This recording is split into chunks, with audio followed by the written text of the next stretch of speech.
ankle dorsiflexion happening right here. You've got terminal knee flexion right here. You've got hip flexion happening here. You've got hip extension happening here. My name is Dr. Michael Bancheri. I am a chronic pain specialist in New York City. And today we have Knees Over Toes 5 hip mobility standards. I'm going to get into some greater specifics in terms of what they tension, how well I think they work, and let's rock and roll. Head to foot, knees to floor, shoulders to wall with glute contracted, abs to bench, and hams over calves without the back knee touching the floor. These aren't the only hip mobility drills, but these are the ones I use because they allow strength increase while scaling to any level. 2 great points there. Number 1, you have to have standards if you are measuring any level of range of motion. If it's worth knowing, it's worth measuring. My opinion, these are probably more advanced than maybe the average person will need. Part of Ben's program is, creating world-class athletes. So there's a big difference between the average individual and a world-class athlete. And he's spot on in saying that your mobility work should look like strength work through eccentric contractions. We'll get into it a little bit more. I've got a feeling, but eccentric contractions, eccentric lengthening is the very best way to get flexibility increase at home without needing to see a doctor. This scales by bench angle and progressing from assist. And you need something that's infinitely scalable too, because if it doesn't scale, it may create a barrier of entry that is too high for particular individuals. Assisted to unassisted to loaded. This scales by elevating the hips and reducing the load. Good, beautiful scale. This scales by how far back you go, so this would be a common starting point. This scales by bench angle and by loading method, dumbbell being easier because of the leverage and because of the safety. This scales by elevating the front foot and using assistance. This one is really... So he's basically saying here that you can scale in one of 2 ways for each of these movements. You can scale the actual range, so how intense that stretch goes based on the angle of your joints, or you can scale by reduce the range or reduce the load, and you can infinitely do that to the point where anybody can begin these. Important to me because my left knee was very tight after surgeries, but also my right knee, which was never operated on, had tibiofibular dislocation disease. That means that the bones on the outside here, when I would get into positions like this, would pop out. Unfortunately, this happens to a lot of people. Many have been misdiagnosed and had surgeries for something that didn't even handle the issue. Another wonderful point. I'm only a minute in here and I keep stopping this video, but a lack of hip flexibility can most certainly cause an increase to pain in our knee. And this, he's knees over toes guy, so he's focusing on knees. Why is he talking about hip flexibility? If you're an individual that's active, if you're an individual that is squatting a lot, if you're somebody that sits down too frequently, which we all are, I'm sitting right now, knee issues can come from a lack of range of motion in through the hip and or a lack of range of motion in through the ankle. You always want to take a look at the joint above and the joint below to make sure that those are functioning well to take load off the affected joint. Once you're comfortable holding your body weight, you can even try to contract those outer muscles almost. Yeah, it's going to start as an isometric contraction, which isn't as effective as an eccentric contraction, but it is easier than an eccentric contraction. So there's your scalability right there from a load standpoint. Thinking in a diagonal push and then stretch. I do 20 reps Now we're per getting set. eccentric. 3 sets of 20 on my mobility day. And I actually get set up, then grab a weight in this hand. More load, making a better eccentric contraction, getting more 25% flexibility. of my working weight for 8 reps on the ATG split squat. If you don't have a bench, elevating the glute can allow you to get some loading in there, and then I think to push that way. I would hold this for 30 seconds instead of... I would imagine you could use a flat bench and then throw the ab mat on there, maybe stack a few ab mats, maybe stack a few plates and then an ab mat on top so that you're not like jamming into the side of the plate. But again, another scalability option. Awesome work. The 20 reps. Before we move on, I want to shout out my biggest flexibility motivation. That is Kadur Ziani. He's been incredibly kind to me back before I had a bunch of followers. He's been a great mentor and he lives it. He's 49 years old, 5'11", and dunking. He's got the freakiest piriformis, that outer hip area, flexibility. Now, one thing I want to be clear about, and this may be the first time that I have even a resemblance of a critical comment for Ben here. This, in terms of hip flexibility, you're not really going to make tremendous change by increasing the length of, say, the piriformis, the glute med, the glute minimus. Biggest limiter of hip range of motion in terms of flexion in the hip joint is going to be the hip capsule. So, you know, you can do this. Maybe your piriformis will lengthen, maybe your glute med will lengthen, maybe all those other small external rotators will lengthen, but the big tissue you want to lengthen here with this drill in particular is the actual capsule, the ball of ligaments and tendons that surround that femoral acetabular joint. The other structure that'll limit this is the adductor magnus, which I've got a feeling is going to come up here in a second based on the previews that he's given us. I get set up with 25% of my 8-rep split squat to the outside, bring my legs in. I actually use a pad so that my knees don't hit the floor, so they could actually stretch below that. And then I like to That's also good for your spine to not sit like that loaded. This way I'm really handling as much of the load as possible. Again, we have an eccentric contraction here. Stretch, and Eccentric contraction is what's going to lengthen things the most. This will probably lengthen a gracilis more than anything, which is that groin muscle that kind of jumps up out at you as you externally rotate your hips. This will probably get a little bit of adductor magnus as well. I don't find this to be super relevant in terms of, you know, functional hip flexibility on a day-to-day basis. However, it's never a bad thing to be more flexible and to be strong through that range of motion. I have no problem with this. I would only be very mindful of this movement if you have hip arthritis, a cam, a pincer deformity. If the structure of your actual ball and socket joint isn't healthy, this one may be intense, but again, scale the load, scale the range, you should probably be fine. And I actually squeeze my outer glutes and then flex up. This one was particularly helpful for me because I never thought I would get that knees to floor, and I never did until I started loading. So I've actually spent a lot less time stretching and instead loading it. Range of motion increases is all about time under tension. You can manipulate one or two or both of those variables. You can either increase your time, so stretch for longer periods of time. That's going to require, again, 2-minute holds, 3-minute holds, 5-minute holds. It's going to require a lot of repeatability to obtain that range. Or you can increase the tension, and in this case, increasing the tension is increasing the load. We're putting more weight on that. We're creating more tension so we don't have to stretch for as much time. There's nothing more effective than an eccentric load, eccentric contraction on obtaining range of motion. Getting stronger at my level, now I can go knees to the floor, and I've stopped having groin tweaks in sports. So even with lots of groin stretching, I didn't notice that my groin tweaks stopped.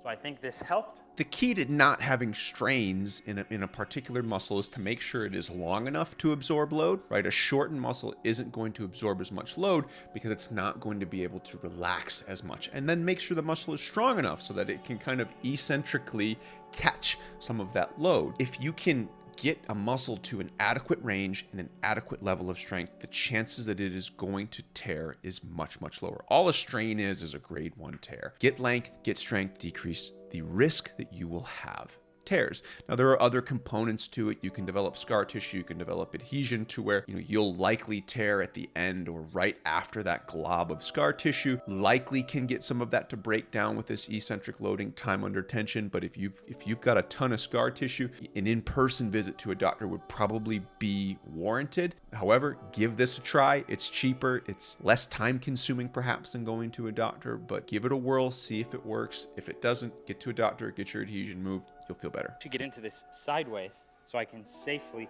get my shin. A classic couch stretch. Without banging my knee. Then from here, I'm actually trying to contract my glute and breathe to this position. The shoulder check is really just at the end of the workout, kind of like the head to foot. I'm working here, and then I'm actually thinking to use these quad muscles pushing into the wall. You've got an isometric contraction here. There's nothing eccentric. If you wanted to eccentric load this movement in particular, you do kind of a modified rear foot elevated split squat where that back leg that's elevated onto the bench sits deep to where your heel is going to touch the butt of the back leg. This is going to lengthen rectus femoris mostly, right? A muscle that is a hip flexor knee extender, right? It runs right down the front of that quadricep. This will get some iliopsoas as well, but this is mostly a rectus femoris tension exercise. It's going to stretch that. So I would combine this with a heel to butt rear foot elevated split squat for the best results. For me, this was huge because my left knee, I was told, would never fully bend again. So it took a lot of patience. It was much tougher than the right. I had to gradually open up these quad muscles over time. So if you have surgical mass inside of a knee, you may have to be very patient. You may want to consider flossing. That's a specific type of band, and doing 20 floss squats before you stretch this. I haven't flossed. What he means by surgical mass is basically scar tissue development in through that knee capsule. This is not, I would do more like a saddle pose to try and get some of that knee capsule stuff to break down. If you want to grab the floss, I don't see great success with floss. I don't know if it's effective, but it's a cheap intervention that you can try and use in order to break up some of that gunk. Again, you're gonna probably need some tool work or some shockwave therapy to break up as much of it as you really want in a timely manner. Take the floss, get into a saddle pose, try and just focus on bending the knee without involving the hip into anything. This is something that you should focus on only after you can sit heel to butt into a perfect saddle pose. It's in the years. It's not clear to me whether or not the times I did that really helped, but a lot of people have reported so, and considering how cheap they are, I think it's worth looking into. Exactly on the same page. Giving up on a joint. And for the record, it's totally normal to feel a stretch through the front of the quad. That's where you should feel it. The reason I still consider this a hip mobility standard is because as you get more flexible and have the ability to contract that glute, well, now you can use your hips. You can use the backside of your hips, your lower back. That tissue is going to extend the hips as well. So again, that rec fem will start in your tibia. So your shin bone, go all the way up through the length of your femur in through your quad, insert into your anterior superior iliac spine. Sorry, I had an anatomy fart there. So this tissue that is being tensioned technically does cross the hip. So it's technically a part of a hip flexibility. I train this with the bar, and apologies because I don't have muscle clamps. You shouldn't be lifting like that. I'm just demoing starting my home gym here. I use the weight that feels best. So if I have no weight, it's not gonna pull me down. I mean, I can get it down there, but it's not gonna pull me down the best it could. If I went like 225 pounds, then I would probably shorten up. Or the right amount of load here is gonna make this more effective. It's Goldilocks in the three bears. You don't want the oatmeal to be too cold. You don't want it to be too hot. You want it to be just right. And there is a load that will be just right in this instance. That's not a good place to fail in. So I'm working in the 135 range. That's actually taken me a lot of time to where 135 feels great. And actually, if your bench doesn't adjust incline, and look, most people will be comfortable with just a normal space there. You can also use this to regress the mobility. You can give yourself a target. So for example, great progression and range. Okay, I can go down to you two can put of that those up. pads You can or you can change the load. Perfect scalability. And so on. For me, this was key to opening up. Wow, what timing. So I was just about to talk about how this really is an adductor magnus loading movement. If you look at pure hip flexion, it's going to be limited by one of two changeable things in your joints. Now, you can have arthritis, it can limit hip flexion, but if you don't have arthritis, it's going to be your hip capsule and it's going to be your adductor magnus. So the first exercise is going to lengthen the hip capsule. This one's going to really focus on the adductor magnus. The kind of the groin one coming down is also going to do a little bit of adductor magnus, but this is a super important tissue when you're squatting, because that's what kind of controls that stretch reflex coming out the bottom of the squat. So if you're an Olympic weightlifter, if you're a power lifter, you should absolutely do this. Plus, right, Asita Good Morning is going to strengthen your lower back, which is going to prevent lower back pain. Good place. And I want to go back to this because the reason it tensions the adductor magnus is because his feet are wide. The more narrow your feet are, the more it's going to stretch and tension traditional hamstring muscles like the biceps femoris, semitendinosus, semimembranosus. So by widening his feet out, he's actually going to tension that adductor magnus, which is kind of a hybrid tissue. It's a mix between a groin tissue and a hamstring tissue. So you kind of do a mix between a groin exercise and a hamstring exercise, and you get this. I started this assisted. Now I feel great, loaded. It's helped me develop the muscles around my knees as well as develop my knees internally while unlocking my ability to use my posterior chain, my hamstring. This would be like the creme de la creme, the pinnacle of exercises, in my opinion, the ATG split squat. You've got ankle dorsiflexion happening right here. You've got terminal knee flexion right here. You've got hip flexion happening here. You've got hip extension happening here. If you can do this, chances are your knees are pretty damn healthy because you've got adequate range, adequate strength. This is also a unilateral squat pattern. When you're squatting and you want healthy knees, you got to make sure that your left leg produces as much force as your right leg. That way, when you do a bilateral movement, it's not proportionally distributed on one leg versus the other. I love this. I use split squats all the time. I've started to incorporate these a bit more into my program. Strengths, glutes, lower back. Ultimately, my motivation for this is George Hackenschmidt, who worked a very similar position on 2 legs, full bend with the heels up. He has the greatest recorded jump longevity there is, jumping over hurdles in his 70s. Now for me, just like Kaddour Ziani with the flexible outer hips, and Kaddour is amazing in this position as well, the ATG split squat is not the only way that it can be done. It simply provides a really scalable top to bottom measure. It's probably the best way for it to be done. Myself and others do this. In conclusion, I typically use these once a week each as Good. part of long-term full body programs, but I do use them up to 3 times a week as short-term targeted protocols. Yeah, that's great. I mean, 3 times a week, do the rep ranges that he recommends, and you'll get flexibility gains. So do the work to prevent injuries from happening, and it's much easier to maintain that. I have all my programs and protocols on Go buy his site programs. and And again, I'm not endorsed by Ben Patrick at all. I don't get any money from any programs. In fact, something that's popped into my head while doing this video is, let me know if you guys want me to actually go sign up for Knees Over Toes, take some of his standards. I'll take a beginner's video. I'll do it for a couple of months. I'll take an after video. I'll pay for it full price. I'll let you know if it's worth the price, if it's good, what it is, what I would change, where I would perhaps see a doctor. Let me know. He understands a couple of concepts very well. Number one, you need to have scalability, whether it's load, whether it's the range, whatever it is, you've got to scale.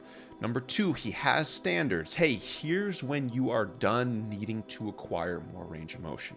Now, his standards are different from mine. He's not working in a medical office. He's not trying to maybe get people out of pain. He's trying to maximize people's range of motion and increase performance, which is just different from me. Eccentric loading, isometric contractions, trying to make your stretches look like weightlifting movements is going to increase strength and at a greater rate increase flexibility. In my office, we're a bit more specific. We're grading people's range of motion 60%, 70%, 80%, 90%. We're getting people 30% range of motion in a singular visit. But again, that comes at a different price point. You've got to come to Queens. You've got to find somebody that does shockwave. You've got to find somebody that knows how to remove adhesion. If you're post-surgical or if you've had an issue for a long time, maybe go get checked out by a doctor anyways. The other time when it would be wise to see a doctor is like, hey, I can't even scale this back to the point where I don't have pain, to where I can actually insert myself into this progression. Number two, if you try his program for 4, 6, 8 weeks and you don't see results, there may be too much adhesion in your body for you to break down yourself. You need somebody else to do it. There could be a ligament tear, there could be a cartilage tear, there could be arthritis. So in general, as a rule, 4 to 6 weeks, 4 to 8 weeks of an intervention at home not working, get yourself to a doctor. Hope you guys enjoyed it. Great time. Ben Patrick knows exactly what he's talking about. If I didn't have access to the tools I had access to, I would 100% unequivocally use his stuff. I still may do that as an experiment. So again, let me know if you guys want me to run the Knees Over Toes experiment, the full review of the program, and I will absolutely do that. Thank you for taking the time out of your day to watch this. I hope this was helpful. I hope this was informative. I hope you could understand these exercises a little bit more. Have a wonderful day, and remember, pain-free people change the world.